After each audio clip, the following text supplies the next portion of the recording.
Estamos reflexionando sobre el pecado. El pecado hace un daño en nosotros porque nos debilita y nos hace más atractivo el placer, la comodidad. Por eso se fomentan los vicios, porque un pecado se comete y se sigue repitiendo, porque hay la debilidad en el hombre que queda inclinado al pecado que ha cometido, y por eso entonces aparecen los vicios, vicios contra las diversas virtudes, vicios en relación con los pecados capitales, que son raíces que llevan a muchos otros pecados. ¿Cuántos vicios hay entre nosotros? Y es consecuencia del olvido del Evangelio. Porque Cristo dijo: el que me quiera seguir, niéguese a sí mismo, tome su cruz y sígame. Él quiere que lo sigamos por el camino del sacrificio. Y por eso Él mismo vino a la tierra para darnos ejemplo de vida. Él es maestro. Y el maestro no se contenta con hablar, con decir las cosas. El maestro muestra con su actitud lo que está enseñando con la palabra. Cristo, dice el Evangelio, no se dio gusto a sí mismo, no hizo lo que quería, hizo lo que el Padre le había mandado. Aquí vine, la primera frase que dijo fue esa: aquí vine a obedecer. Y Cristo siempre hizo la voluntad del Padre. Y el Padre es que luchemos contra el pecado, que luchemos contra las malas inclinaciones, contra los pecados que a diario cometemos por no vigilarnos y por no luchar ni sacrificarnos. Queremos seguir la corriente. Yo hago de acuerdo con lo que siento. Y Cristo está diciendo: no, niéguese a sí mismo, no haga lo que quiere, haga lo que debe. Si todos hiciéramos el esfuerzo y lucháramos, no habría vicios entre nosotros, porque estaríamos siempre prevenidos, luchando contra el pecado y buscando la manera de conseguir lo que dice también el Evangelio: sean perfectos como el Padre Celestial es perfecto. Hay pecados ajenos, y en los pecados ajenos hay también responsabilidades propias. El pecado ajeno puedo ser yo responsable de él, porque induzco al pecado. Yo empiezo y motivo a otros para que sigan, y otros con mi ejemplo mal dado hacen lo que yo estoy haciendo y cometen el pecado porque yo les enseñé a pecar. Ahí se cumple lo del Evangelio. Ay del escandaloso, más le valdría que le amarraran una piedra de molino al cuello y lo arrojasen a lo profundo del mar. Pero si no pensamos en esto, y entonces enseñamos a pecar, haciendo nosotros el pecado e induciendo al otro a que haga lo mismo que hacemos nosotros. Somos también responsables del pecado ajeno. Cuando nosotros pedimos o aconsejamos que el otro haga lo que nosotros hacemos, o que nos ayude a hacer lo que estamos haciendo. ¿Cuántas veces, por ejemplo, en el robo, el que quiere robar llama al otro: venga, ayúdeme, téngame la escalera para subirme, acompáñeme aquí, vigile para que no se den cuenta de lo que estoy haciendo, me informa si acaso hay alguien que aparece por ahí para poder robar tranquilo? Y con la colaboración del otro hacemos lo incorrecto. Ese pedir ayuda es responsabilidad nuestra. El otro está pecando porque nosotros lo estamos induciendo al pecado, aconsejando a que nos ayude, pidiéndole el favor que nos colabore.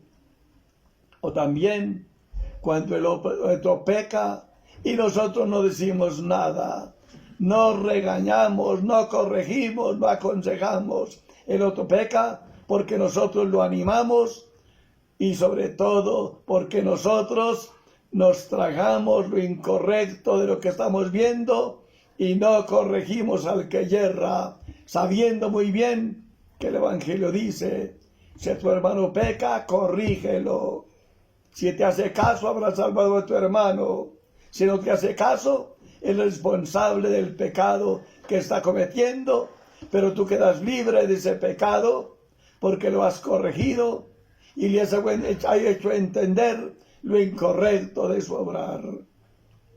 ¿Cuántas veces el otro peca y nosotros animamos al otro a que está pecando para que continúe haciendo lo que hace, o nosotros colaboramos de alguna manera en el pecado que está cometiendo? Y por eso somos responsables, porque somos solidarios. El otro pecó, pero yo me siento responsable del pecado ajeno por no haber hecho lo que debía haber hecho. Hay otros pecados que se cometen por falta de vigilancia. Por ejemplo, los padres de familia que no vigilan a sus hijos y a sus hijas, que los dejan ahí mezclados, que los dejan dormir juntos, sin pensar en el peligro que hay en que estén hombres y mujeres reunidos para dormir. Es necesario vigilar para evitar problemas. Es necesario saber dónde está el niño. Y muchas veces en la casa los papás se desentienden de los hijos y se sienten muy contentos cuando no se oye ruido alguno. Los hijos que han salido a la calle están en otras partes, pero nadie piensa qué están haciendo, con quién se encuentran, qué compañías tienen, cómo están obrando, porque todo eso influye en la formación. Los padres de familia son educadores, y son educadores, deben vigilar, deben aconsejar, deben corregir y deben evitar todo aquello que perjudique a los hijos. A medida que van viendo las cosas, deben ir abriendo el ojo y corrigiendo y aconsejando y enseñando para que el niño de veras vaya formándose con la colaboración de sus padres. Los primeros educadores del niño son los padres. Y por eso la responsabilidad que la Iglesia les ha recordado en el bautismo de los hijos. Padres de familia, la Iglesia recibe a estos niños y los bautiza, pero la condición es esta, que ustedes los eduquen en la fe. Y se eduquen en la fe enseñando a vivir, vigilando, aconsejando, corrigiendo. Hay otros pecados que se llaman pecados que claman al cielo. Y eso lo leemos en la Biblia desde el primer libro. Cuando se muere Abel, Dios reclama a Caín, le dice a Caín, Caín, ¿dónde está tu hermano Abel? La sangre de tu hermano clama a mí desde la tierra. El homicidio, el infanticidio, el fratricidio, el asesinato, son pecados que claman al cielo, que están siempre haciendo oír su voz allá en el cielo ante el Padre. Y el Padre se da cuenta de lo que está pasando, como se nos muestra cuando reclama la muerte de Abel. ¿Cuántas personas en nuestro ambiente se mueren porque las matan, porque las inducen a quitarse la vida, como estamos viendo en este tiempo, el suicidio? ¿Cuántos niños, cuántos jóvenes, cuántas personas mayores se han quitado la vida?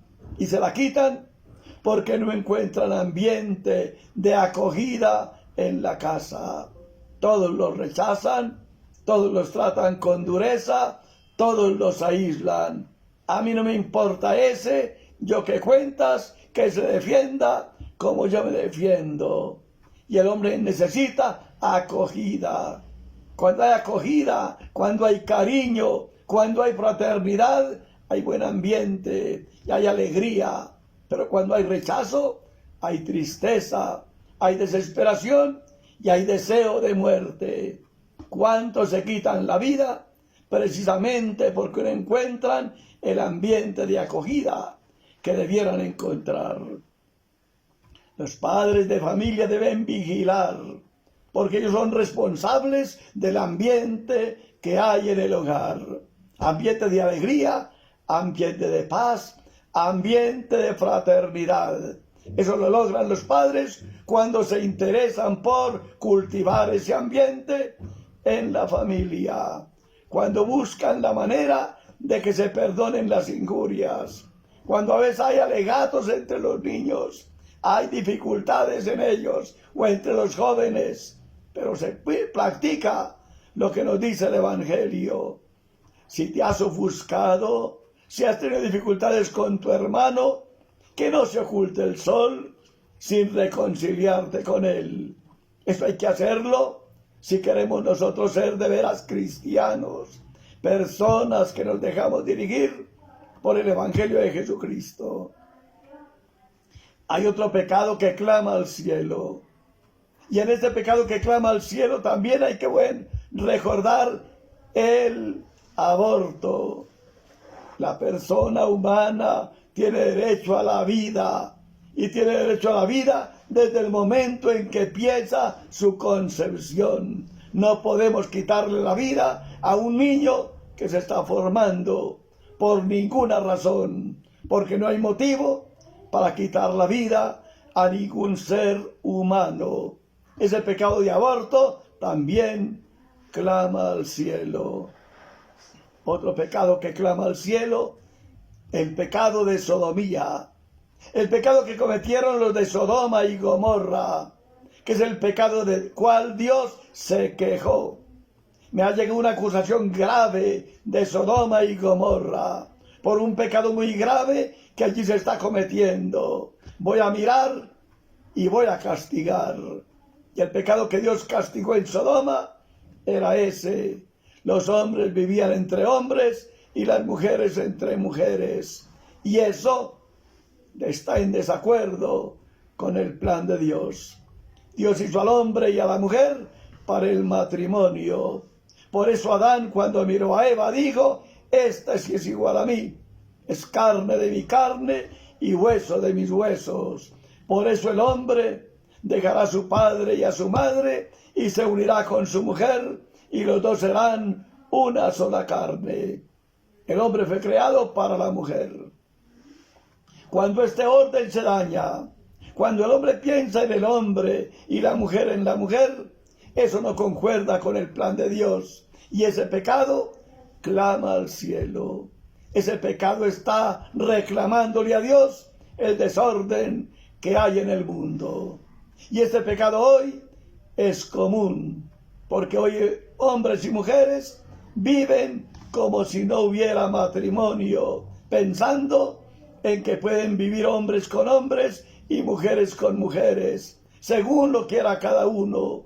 Y eso no está bien, eso es incorrecto. También otro pecado que clama al cielo, el pecado de injusticia. ¿Cuántas personas lloran por las injusticias que se cometen? Porque no se respeta el derecho ajeno, porque todo el mundo piensa en su propio derecho, pero el ajeno no interesa. A mí no me importa el otro, yo únicamente pienso en mis derechos. Yo tengo derechos y quiero reclamarlos, pero me olvido del derecho ajeno. Si yo reclamo mi propio derecho, el otro también con razón lo puede reclamar, pero a veces se siente impotente o se siente totalmente desoído. Por más que clame, nadie le hace caso. Por ese pecado clama a Dios, y es Dios el que atiende, porque Dios ciertamente se interesa por el hombre. Cuando el huérfano llora, cuando la viuda llora, cuando el pobre necesitado se queja ante Dios, cuando el obrero clama a Dios porque no recibe su salario o no lo recibe con justicia, cualquier cosa le dan, lo perjudican, ese pecado lo mira Dios, porque hasta él llega el clamor de esa injusticia. Y Dios reclama, porque Dios a todos nos ama, y cuando el afligido clama al Señor, Él lo escucha y lo libra de sus angustias. Y para librarlo, llama la atención y corrige, porque Él es Padre y quiere muy bien llamar la atención para que el hombre reaccione y el hombre viva de acuerdo al plan de Dios. Qué bueno entonces reflexionar en estos pecados, en los vicios, para que si caemos en el pecado, no dejemos que el pecado nos domine y lleguemos al vicio, para que el pecado ajeno no seamos de él nosotros responsables. Allá cada uno tendrá que responder ante Dios, pero ¿qué puede decir? Yo no soy responsable del pecado ajeno. Yo nunca colaboro en lo que hace mal el otro, y menos aconsejo, y menos animo, y menos estoy de acuerdo con lo que otros hacen incorrecto. Y el pecado de injusticia, yo reconozco el derecho. Dios tiene derechos, el hombre tiene derechos, y cada uno de nosotros tenemos derechos. Yo quiero reconocer el derecho de cada uno, porque quiero ser agradable a Dios. Y Dios habla muy claro y con mucha frecuencia y con mucha insistencia de reconocer el derecho ajeno. Dios quiere que se practique la justicia, y Dios quiere que cuando yo caigo en la cuenta de que estoy obrando mal, reaccione. Por eso digo Cristo, conviértanse, cambien, el reino de los cielos está cerca de ustedes.